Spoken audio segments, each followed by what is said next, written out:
আসসালামু আলাইকুম। আশা করি সবাই ভালো আছেন।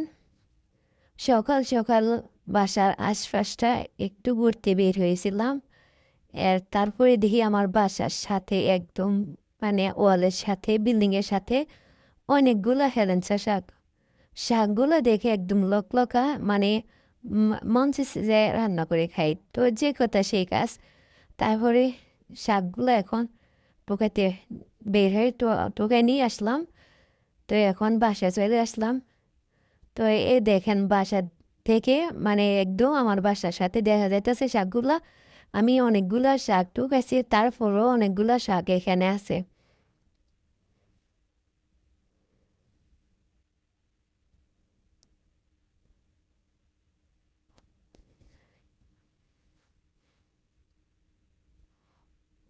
অনেকগুলা শাক এখানে, অনেকগুলা।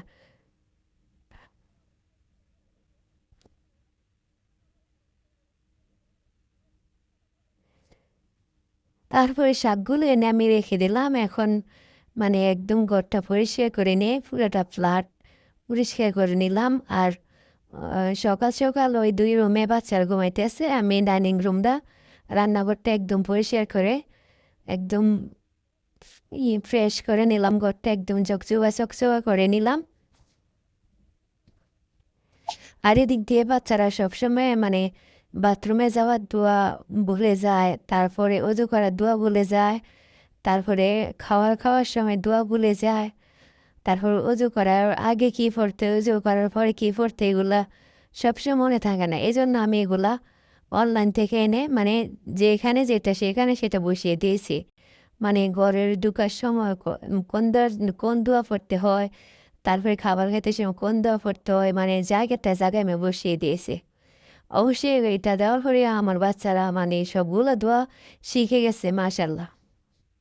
আর এদিক দিয়ে আজকে রান্না করবো শিং মাছ দিয়ে বেগুনের ঝোল। আর এই তো সেই শাক।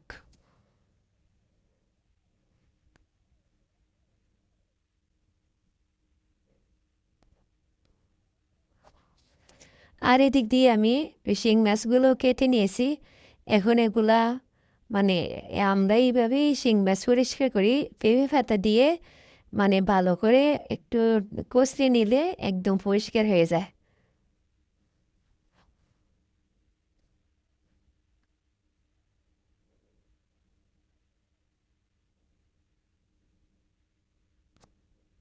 এই তো দেখেন অনেকটা পরিষ্কার হয়েছে। তারপরে এগুলো বাসায় নিয়ে লবণ দিয়ে কষলে তারপরে আরও পরিষ্কার হয়ে যাবে একটু।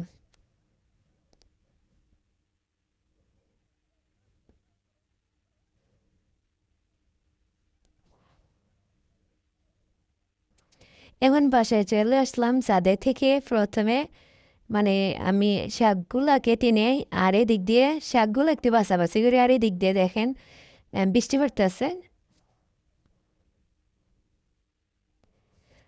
তারপরে শাকগুলা বাছার পরে আসতেই আমি ধুইতে নিয়ে আসলাম বেসিংয়ের মধ্যে, ভালো করে ধুয়ে নিই।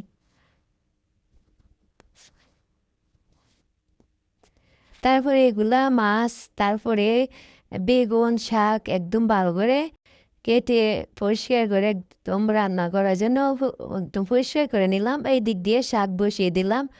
সিদ্ধ করার জন্য দিয়ে দিলাম রসুন, কাঁচামরিচ, তার পেঁয়াজ দিয়ে ভালো করে সিদ্ধ করে ঢেলে নিলাম। এদিকে পাইফেনে মাছ ভাজতে দিয়েছি।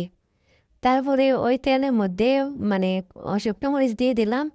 এখন শাকটা ভাজবো, সেই জন্য অনেকটা রসুন দিছি। রসুন বেশি দিলে আমার কাছে ভালো লাগে, খাইতে অনেক গ্রান লাগে। এতে রসুনটা ব্রাউন কালার হয়ে আসছে। এখন শাকগুলো ঢেলে দিলাম। শাকগুলো দিয়ে ভালো করে নেড়ে চেড়ে এরপরে নামিয়ে নেবে। তো একদম পারফেক্ট হয়ে গেছে শাক। এখন একটা প্লেটে ঢেলে দেব। দেখেন শাকের কালারটা মাশাআল্লাহ, আর গ্রানটা অনেক সুস্বাদু। আর এদিকে আরেকটা কড়াইয়ে বসিয়ে দিয়েছি। এখানে এখন মাছ আর বেগুন দিয়ে ঝোল করবো, সেই জন্য আরেকটা কড়াইয়ে বসিয়ে দিয়েছি। এত বেশি করে পেঁয়াজ, রসুন দিয়ে, কাঁচামরিচ দিয়ে এখন আমি তেল দিয়ে দিলাম।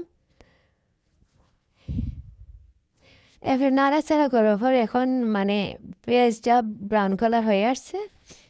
এখন দিয়ে দিলাম আদা রসুন পেস্ট, পেঁয়াজ রসুন পেস্ট। তারপরে দিয়ে দিলাম একটা থেতলানো টমেটো, তারপরে পরিমাণ মতো লবণ। এগুলো দিয়ে ভালো করে একটু কষিয়ে নেই। তারপরে এখানে দিয়ে দিলাম হলুদ, তারপরে ধনিয়ার গুঁড়া, তারপরে মরিচের গুঁড়া, সাথে একটু ম্যাগি মশলা দিয়ে নিচ্ছি। এখন ভালো করে একটু নেড়ে নিই। এখন মানে বেগুনগুলো দিয়ে দিব, মশলাটাও কষানো হয়ে গেছে, এখন বেগুনগুলো দিয়ে দিচ্ছি। বেগুনগুলো একটু ভালো করে নেড়ে ছেড়ে দেই। তো বেগুনগুলো একদম ফুটে আসছে। এখন ভেজে রাখা মাছগুলো দিয়ে দিই।